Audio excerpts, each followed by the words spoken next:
નમસ્કાર દર્શક મિત્રો, વેલકમ ટુ જન સમૃદ્ધિ ન્યૂઝ। તો ચાલો હવે નિહાળીએ આજના મુખ્ય સમાચાર। માધુપુરા પોલીસના રાજમાં બુટલેગરોને લીલા લહેર। માધુપુરા પોલીસ સ્ટેશનમાં અમલમાં છે સેટિંગ એજ કાયદો। માધુપુરા વિસ્તારમાં અત્ર તત્ર સર્વત્ર દારૂની રેલમ છે।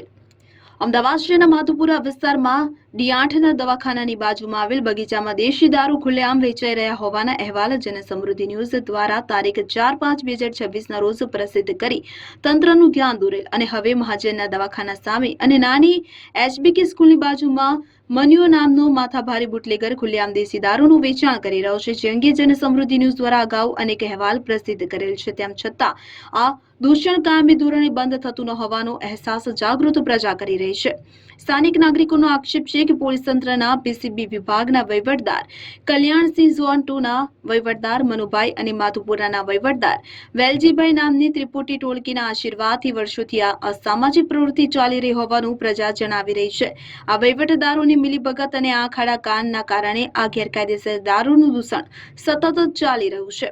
લોકોનો સવાલ છે કે સ્કૂલ જેવી સંવેદનશીલ જગ્યા પાસે ખુલ્લેઆમ દારૂ વેચાતો હોવા છતાં જવાબદાર વિભાગ દ્વારા કડક કાર્યવાહી કેમ કરવામાં આવતી નથી। આ દેશી દારૂના વેચાણથી સ્થાનિક રહેવાસીઓ, વાલીઓ તથા સામાજિક આગેવાનોમાં ભારે રોષ ફેલાયો છે। સ્કૂલ નજીક ચાલતા ગેરકાયદેસર દારૂના ધંધાને કારણે બાળકોના માનસિક અને શૈક્ષણિક વાતાવરણ પર વિપરીત અસર પડી રહી હોવાનું લોકો જણાવી રહ્યા છે। સ્થાનિકોના જણાવ્યા અનુસાર સ્કૂલ સમય દરમિયાન તેમજ સાંજના સમયે દારૂ પીને અસામાજિક તત્વો રસ્તા પર ઉભા રહેતા હોવાથી ખાસ કરીને બેન દીકરીઓને આવતા જતા કન્નડગત અને અસુરક્ષાની લાગણીનો સામનો કરવો પડે છે। અનેકવાર જાગૃત નાગરિકો દ્વારા રજૂઆતો કરવામાં આવી છતાં પરિસ્થિતિ યથાવત રહેતા લોકોમાં ભારે નિરાશા જોવા મળી રહી છે।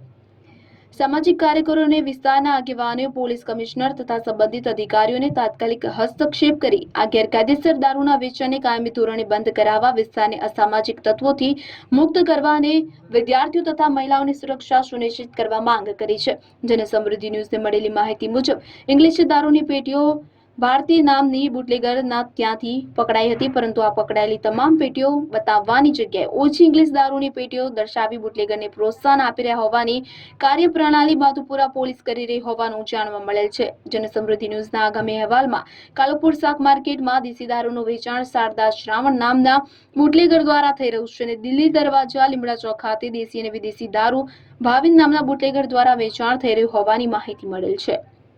ત્યારે સવાલ એ થાય છે કે માધુપુરા પોલીસ સ્ટેશનના ડી સ્ટાફ PSI રાઠવા અને PI ગાસુરા કયા કારણોથી આ બુટલેગરો વિરુદ્ધ ગુનો નોંધતા નથી તેની તપાસ પોલીસ કમિશનર દ્વારા કરવામાં આવે તેવી જાગૃત પ્રજાની માંગ ઉઠવા પામી છે।